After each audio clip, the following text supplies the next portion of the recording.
the White Cat. Once upon a time there was a king who had 3 sons, who were all so clever and brave that he began to be afraid that they would want to reign over the kingdom before he was dead. Now the king, though he felt he was growing old, did not at all wish to give up the government of his kingdom while he could still manage it very well. So he thought the best way to live in peace would be to divert the minds of his sons by promises which he could always get out of when the time came for keeping them. So he sent for them all, and after speaking to them kindly, he added, "You will quite agree with me, my dear children, that my great age makes it impossible for me to look after my affairs of state as carefully as I once did. I begin to fear that this may affect the welfare of my subjects. Therefore, I wish that one of you should succeed to my crown. But in return for such a gift as this, it is only right that you should do something for me. Now, as I think of retiring into the country, it seems to me that a pretty, lively, faithful little dog would be very good company for me. So without any regard for your ages, I promise that the one who brings me the most beautiful little dog shall succeed me at once."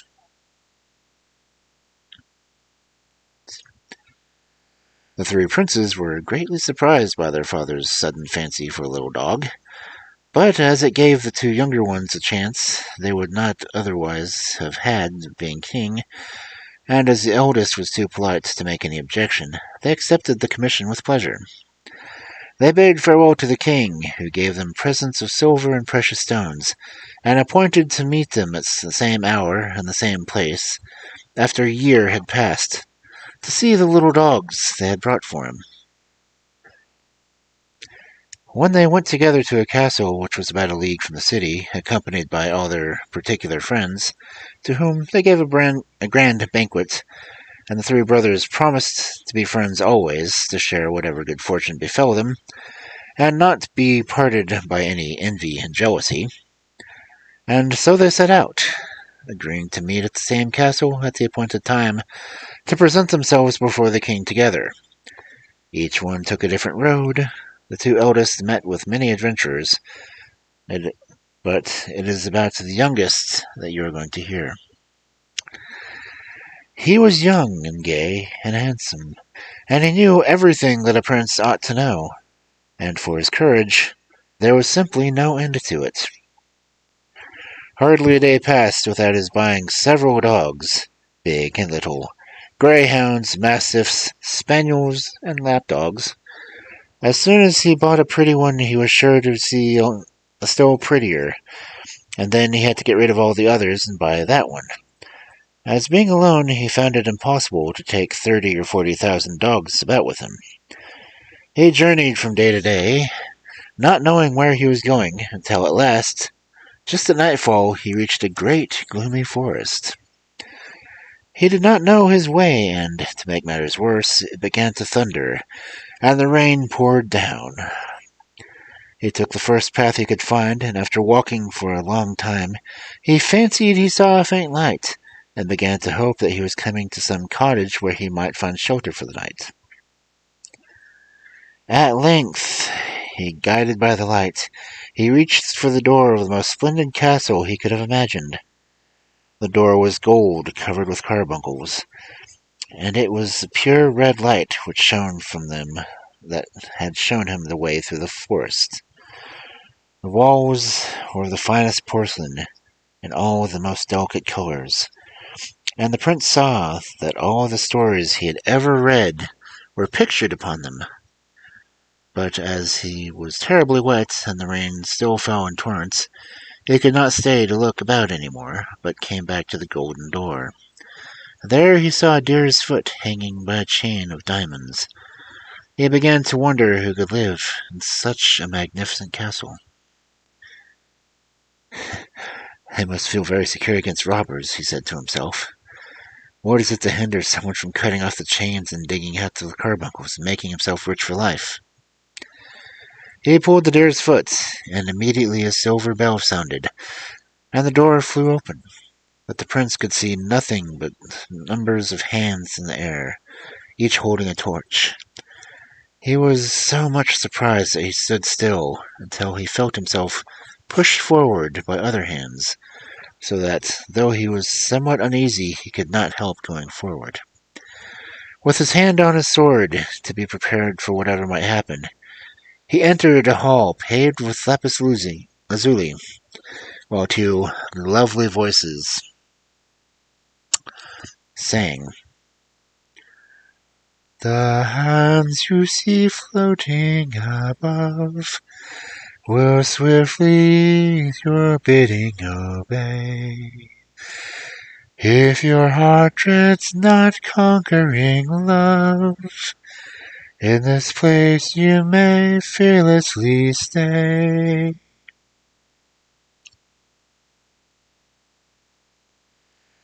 The prince could not believe that the danger threatened him when he was welcomed in this way, so, guided by the mysterious hands, he went towards the door of coral, which opened of its own accord, and he found himself in a vast hall of mother of pearl, out of which opened a number of other rooms, glittering with thousands of lights, and full of the most beautiful pictures and precious things that the prince felt quite bewildered.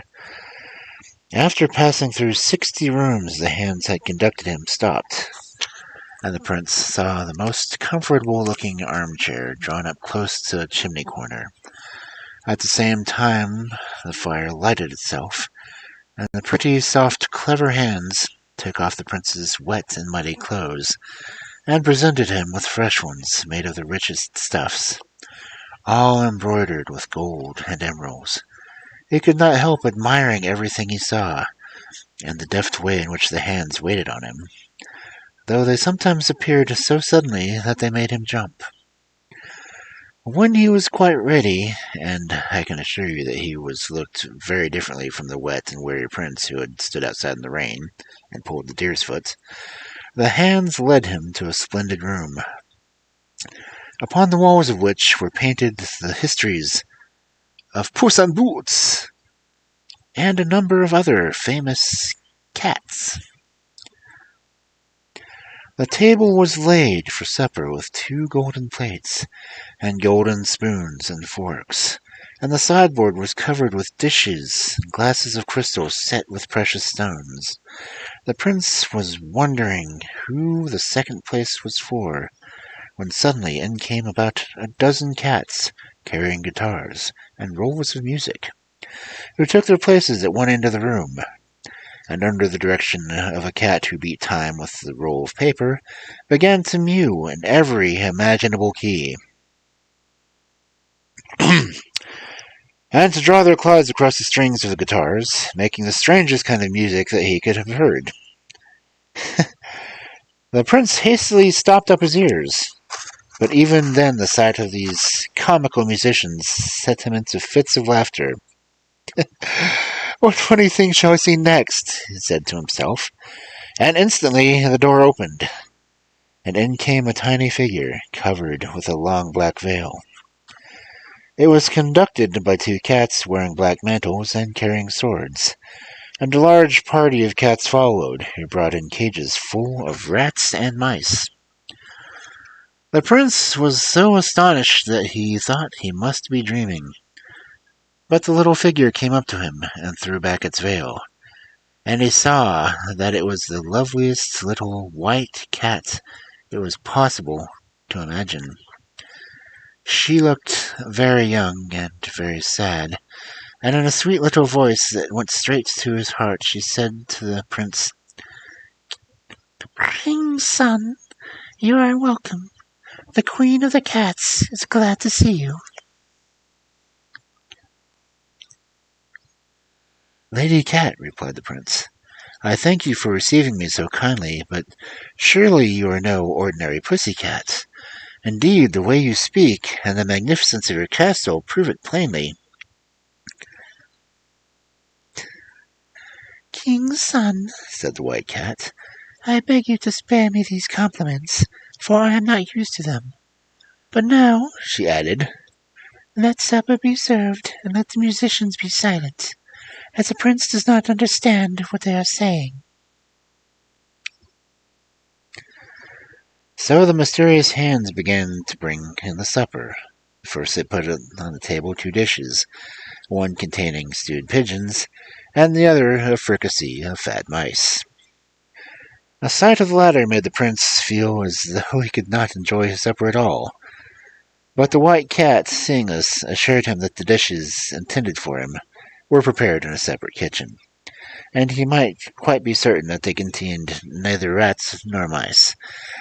And the prince felt so sure that she would not deceive him that he had no more hesitation in beginning. Presently he noticed that on the little paw that was next to him, the white cat wore a bracelet containing a portrait, and he begged to be allowed to look at it. To his great surprise, he found it represented an extremely handsome young man, who was so like himself that it might have been his own portrait. The white cat sighed as she looked at it, and seemed sadder than before. The prince dared not ask any questions for fear of displeasing her. So he began to talk about other things, and found that she was interested in all the subjects he cared for himself, and seemed to know quite well what was going on in the world.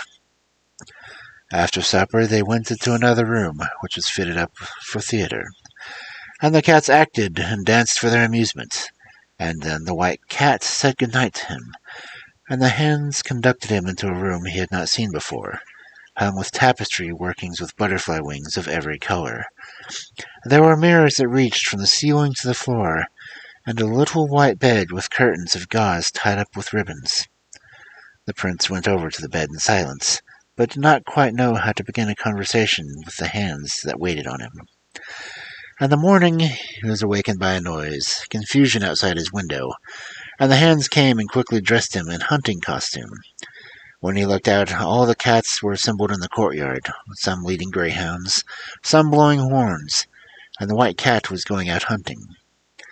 The hands led a wooden horse up to the prince, and seemed to expect him to mount it, at which he was very indignant, but it was no use for him to object, for he speedily found himself on its back, and it pranced gaily off with him. The white cat herself was riding a monkey, which climbed even up the eagle's nest when she had a fancy to see young eaglets.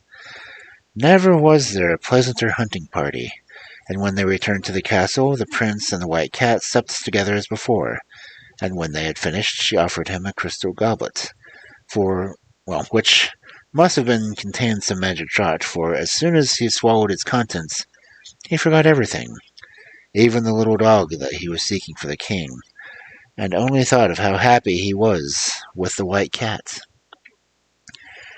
And so the days passed in every kind of amusement until the year was nearly gone. The prince had forgotten all about his meeting with his brothers. He did not even know what country he belonged to. But the white cat knew when he ought to go back, and one day she said to him, "Do you know that you only have 3 days left to look for the little dog for your father, and your brothers have found lovely ones?" Then the prince suddenly recovered his memory and cried, "What can have made me forget such an important thing? My whole fortune depends on it, and even if I could in such a short time find a pretty dog enough to gain me a kingdom, where should I find a horse who could carry me all the way to the 3 days?" And he began to be very vexed. But the white cat said to him, "King's son, do not trouble yourself. I am your friend, and will make everything easy for you. You can stay here for a day, and as the good wooden horse can take you to your country in 12 hours. "I thank you, beautiful cat," said the prince, "but what good will it do me to get back if I have not a dog to give my father?" "See here," answered the pretty cat, holding up an acorn. "There's a prettier one in this than the dog star." "Oh, white cat, dear," said the prince, "how unkind you are to laugh at me now."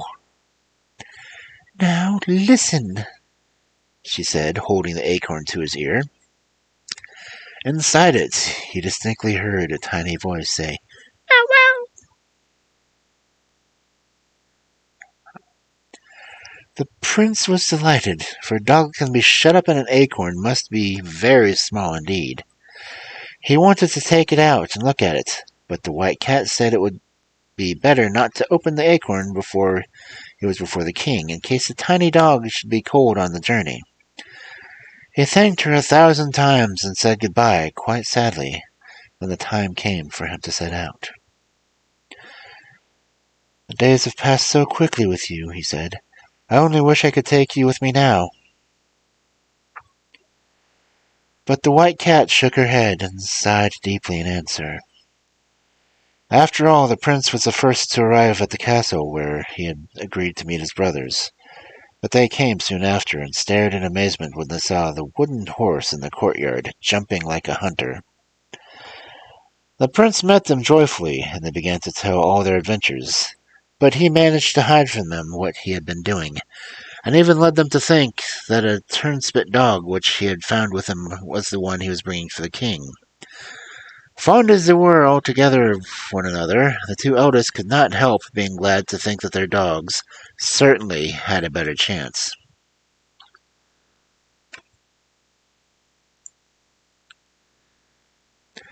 The next morning they started in the same chariot. The elder brothers carried the baskets, such two tiny fragile dogs that they had hardly dared to touch them. As for the turnspit, he ran after the chariot, and got so covered with mud that one could hardly see that he was like it all. When they reached the palace, everyone crowded around to welcome them as they went into the king's great hall. And when the two brothers presented their little dogs, nobody could decide which was the prettier. They were already arranging between themselves to share the kingdom equally, when the youngest stepped forward, drawing from his pocket the acorn the white cat had given him. He opened it quickly, and there upon a white cushion they saw a dog, so small that it could have easily been put through a ring. The prince laid it upon the ground, and it got up at once and began to dance. The king did not know what to say, for it was impossible that anything could be prettier than this little creature. Nevertheless, he was in no hurry to part with his crown. He told his sons that, as they had been so successful the first time, he would ask them to go once again, and seek by land and sea for a piece of muslin so fine that it could be drawn through the eye of a needle. The brothers were not willing to set out again, but the two eldest consented because it gave them another chance, and they started as before. The youngest again mounted the wooden horse and rode back at full speed to his beloved white cat. Every door of the castle stood wide open, and every window and turret was illuminated, so it looked more wonderful than before. The hands hastened to meet him, and led a wooden horse off to the stable, while he hurried to find the white cat. She was asleep in a little basket on a white satin cushion, but she soon started up when she heard the prince, and was overjoyed at seeing him once more.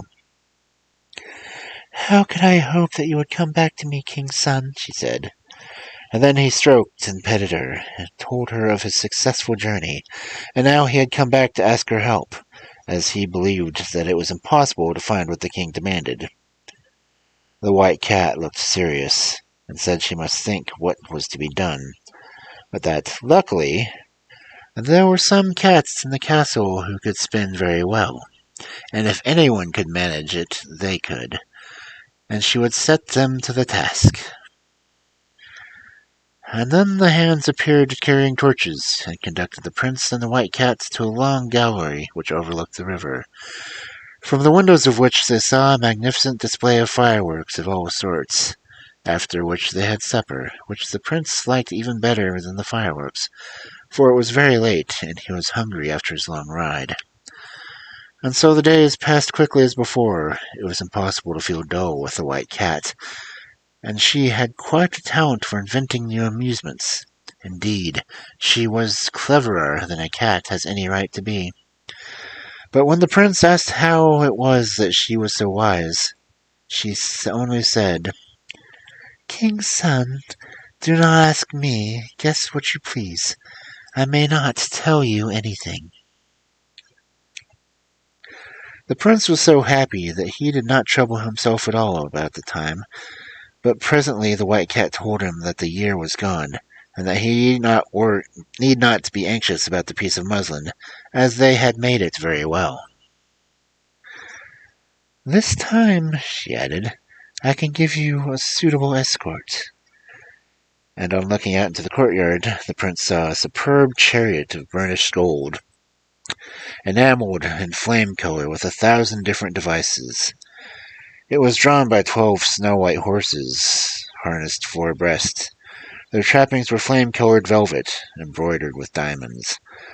100 chariots followed, each drawn by 8 horses, and filled with officers in splendid uniforms, and 1,000 guards surrounded in procession. Go, said the white cat, and when you appear before the king in such a state, he surely will not refuse you the crown which you deserve. Take this walnut, but do not open it until you are before him. Then you will find in it the piece of stuff you asked me for. Lovely Blanchette, said the prince, how can I thank you properly for all the kindness to me? Only tell me that you wish it, and I will give up forever all thought of being king, and will stay here with you always. King's son, she replied, it shows the goodness of your heart that you should care so much for a little white cat, who is good for nothing but to catch mice. But you must stay not. The prince kissed her little paw and set out. You can imagine how fast he traveled when I tell you that they reached the king's palace in just half the time it had taken the wooden horse to get there. This time the prince was so late that he did not try to meet the brothers at the castle, so they thought he could not be coming, and were rather glad of it, and displayed their pieces of muslin to the king proudly, feeling sure of their success. And indeed the stuff was very fine, and would go through the eye of a very large needle, but the king, who was only too glad to make a difficulty, sent for a particular needle, which was kept among the crown jewels, and had such a small eye that everybody saw at once that it was impossible that the muslin should pass through it. The princes were angry, and were beginning to complain that it was a trick, when suddenly the trumpet sounded, and the youngest prince came in. His father and brothers were quite astonished at his magnificence, and after he was greeted them, and took out the walnut from his pocket and opened it, fully expecting to find a piece of muslin, but instead there was only a hazelnut. He cracked it, and there lay a cherry stone.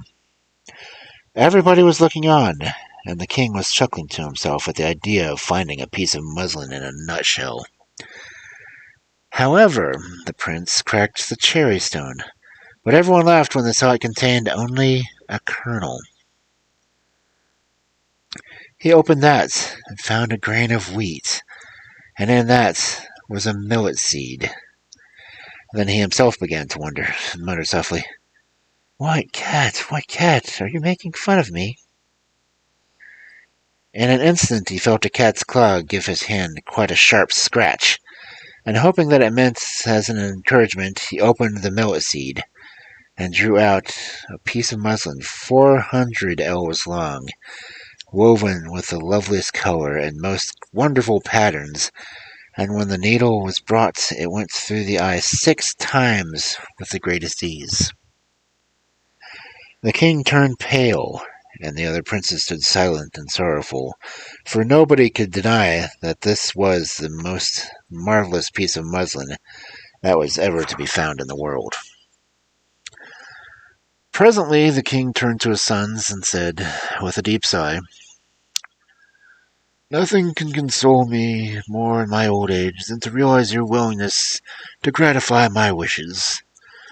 Go then once more, and whoever at the end of a year can bring back the loveliest princess shall be married to her, and shall, without further delay, receive the crown, for my successor must certainly be married. The prince considered that he had earned the kingdom fairly twice over, but was still too well-bred to argue it out. So he just went back to his gorgeous chariot, and surrounded by his escort, returned to the White Cat faster than he had come. This time she was expecting him. The path was strewn with flowers, and 1,000 braziers were burning scented wood which perfumed the air. Seated in a gallery from which she could see his arrival, the White Cat waited for him. "Well, king's son," she said, "here you are once more without a crown." "Madam," said he, "thanks to your generosity I've earned one twice over, but the fact is that my father is so loath to part with it, it would be no more pleasure to me to take it." "Never mind," she answered. "It's just as well to try and deserve it. As you must take back the lovely princess with you next time, I will be on the lookout for one for you. In the meantime, let us enjoy ourselves. Tonight I have ordered a battle between my cats and the river rats on purpose to amuse you." So this year slipped away even more pleasantly than the preceding ones. Sometimes the prince could not help asking the White Cat how it was she could talk. "Perhaps you are a fairy," he said, "or some enchanter changed you into a cat." But she only gave him answers that told him nothing. Days go by quickly when one is very happy, and that is certain of the prince would never have thought of it being time to go back. When one evening they sat together, the White Cat said to him that if he wanted to take a lovely princess home with him, the next day he must be prepared to do what she told him. "Take this sword," she said, "and cut off my head." "I," cried the prince, "I cut off your head? Blanchette, darling, how could I do it?" "I entreat you to do as I tell you, king's son," she replied. The tears came into the prince's eyes as he begged her to ask him anything but that, to set him any task she pleased as proof of his devotion, but to spare him the grief of killing his dear pussy. But nothing he could say altered her determination, and at last he drew his sword, and desperately, with a trembling hand, cut off the little white head. But imagine to his astonishment and delight, when suddenly a lovely princess stood before him, and while he was still speechless with amazement, the door opened, and a goodly company of knights and ladies entered, each carrying a cat's skin. They hastened with every sign of joy to the princess, kissing her hand and congratulating her on being once more restored to her natural shape. She received them graciously, but after a few minutes begged that they would leave her alone with the prince, to whom she said, "You see, prince, that you are right in supposing me no ordinary cat. My father reigned over 6 kingdoms. The queen, my mother, whom he loved dearly, had a passion for traveling and exploring, and when I was only a few weeks old she obtained his permission to visit a certain mountain of which she had heard many marvelous tales, and set out, taking with her a number of her attendants. On the way they had to pass near an old castle belonging to the fairies.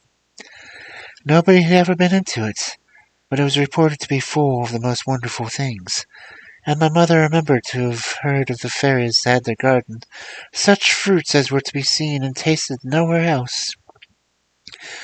She began to wish to try them herself, and turned her steps in the direction of the garden. On arriving at the door, which blazed with gold and jewels, she ordered her servants to knock loudly, but it was useless. It seemed as if all the inhabitants of the castle must be asleep or dead. Now the more difficult it became to obtain the fruit, the more the queen was determined to have what she could. So she ordered that they bring ladders and get over the walls of the garden. But though the wall did not look very high, and they tried to tie the ladders together to make them very long, it was quite impossible to get to the top. The queen was in despair, but as night was coming she ordered that they should encamp there just as they were, and were to bed herself, feeling quite ill. She was so disappointed. In the middle of the night she was suddenly awakened, and saw, to her surprise, A tiny, ugly old woman seated by her bedside said to her, I must say that we consider it somewhat troublesome of your majesty to insist upon tasting our fruit. But to save you the annoyance, my sisters and I consent to give you as much as you can carry away, on one condition. That is, that you shall give us your little daughter to bring up as our own. "Ah, my dear madam," cried the Queen, "is there nothing else you will take from the fruit? I will give you my kingdoms willingly." "No," replied the old fairy. "we will have nothing but your little daughter. She will be as happy as the day is long, and we will give her everything that is worth having in Fairyland. But you must not see her again until she is married." "Though it is a hard decision," said the Queen, "I consent, for I shall certainly die if I do not taste the fruit, and so I should lose my little daughter either way." So the old fairy led her to the castle, and though it was still the middle of the night, the Queen could see plainly that it was far more beautiful than she had been told. "Which you can easily believe, Prince," said the White Cat, "when I tell you that it was this castle that we are in now."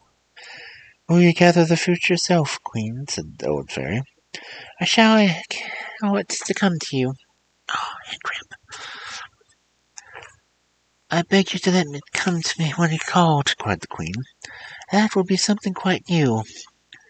The old fairy whistled twice and cried, "Apricots, peaches, nectarines, cherries, plums, pears, melons, grapes, apples, oranges, lemons, gooseberries, strawberries, raspberries, snozzberries, come!"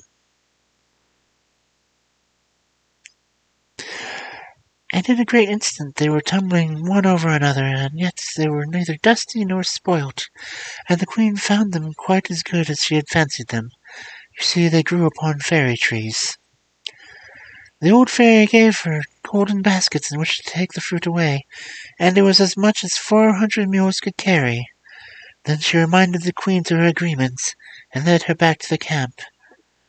And next morning she went back to her kingdom, but before she had gone very far she began to repent of her bargain. And when the king came out to meet her, she looked sad as he had guessed that something had happened, and asked her what was the matter. At first the Queen was afraid to tell him, but when, as soon as they reached the palace, 5 frightful little dwarfs were sent by the fairies to fetch me, she was obliged to confess what she had promised. The king was very angry, and had the Queen and myself shut up in a great tower, and safely guarded, and drove the little dwarfs out of his kingdom. But the fairy sent a great dragon who ate up all the people he met, and whose breath burnt up everything as he passed through the country. And at last, after trying in vain to rid himself of this monster, the king, to save his subjects, was obliged to consent that I should be given up to the fairies. This time they came themselves to fetch me, in a chariot of pearl drawn by sea-horses, followed by the dragon, who was led by chains of diamonds. My cradle was placed between the old fairies, who loaded me with caresses, and away we whirled through the air to the tower which they held on purpose for me. And there I grew up surrounded with everything that was beautiful and rare, and learning everything that is ever taught to a princess, but without any companions but a parrot and a little dog who could both talk, and receiving every day a visit from one of the old fairies, who came mounted upon the dragon. One day, however, as I sat by my window, I saw a handsome young prince, who seemed to have been hunting in the forests and surrounding my prison, and who was standing and looking up at me. When he saw that I observed him, he saluted me with great deference. You can imagine that I was delighted to have someone new to talk to, and in spite of the height of my window, and our conversation was prolonged till night fell.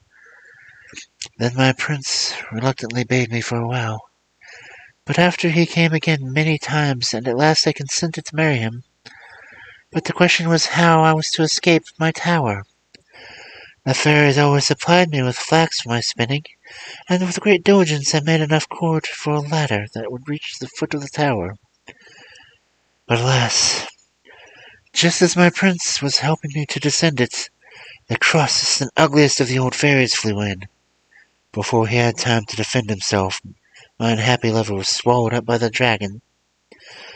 And as for me, the fairies, furious at having their plans defeated, for they intended to marry me to the king of the dwarfs, and I utterly refused, changed me into a white cat. Then they brought me here. I found all the lords and ladies of my father's court awaiting me here under the same enchantment, while the people of lesser rank had been made invisible, all but their hands. As they laid me under the enchantment, the fairies told me all my history, for until then I quite believed I was their child, and warned me that only a chance of regaining my natural form was to win the love of a prince who resembled in every way my unfortunate lover. And you have won it, my lovely princess, interrupted the prince. You are indeed wonderfully like him, resumed the princess.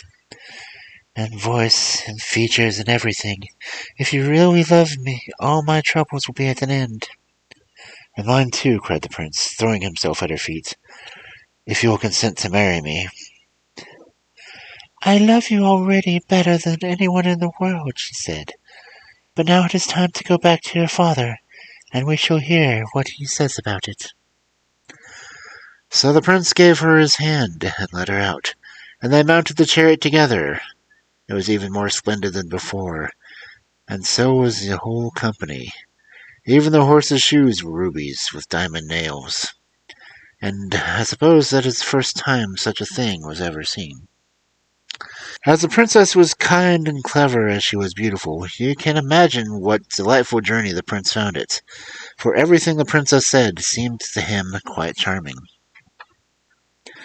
When they came near the castle where the brothers were to meet, the princess got into a chair carried by 4 of the guards, and was hewn out of one splendid crystal, and had silken curtains which she drew around her that she might not be seen.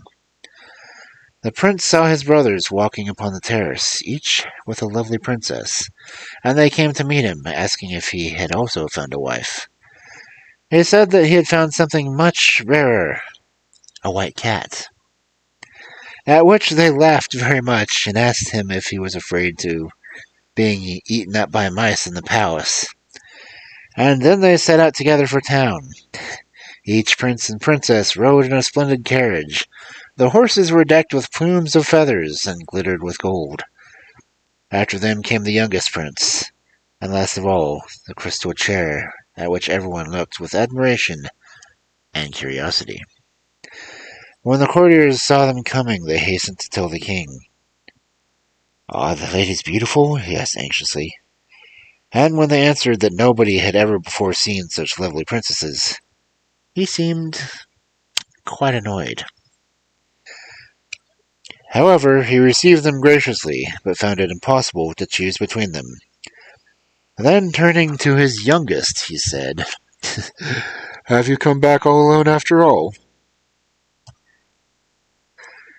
"Your Majesty," replied the prince, "will find that in the crystal chair a little white cat, which has such soft paws and mews so prettily, that I am sure you will be charmed with it." The king smiled and went to draw back the curtains himself, but at the touch from a princess, the crystal shivered into 1,000 splinters, and there stood, in all her beauty. Her hair fair floated about her shoulders, and she was crowned with flowers, and her softly falling robe was of the purest white. She saluted the king gracefully, while a murmur of admiration rose from all around. "Sire," she said, "I am come not to deprive you of a throne you fill so worthily.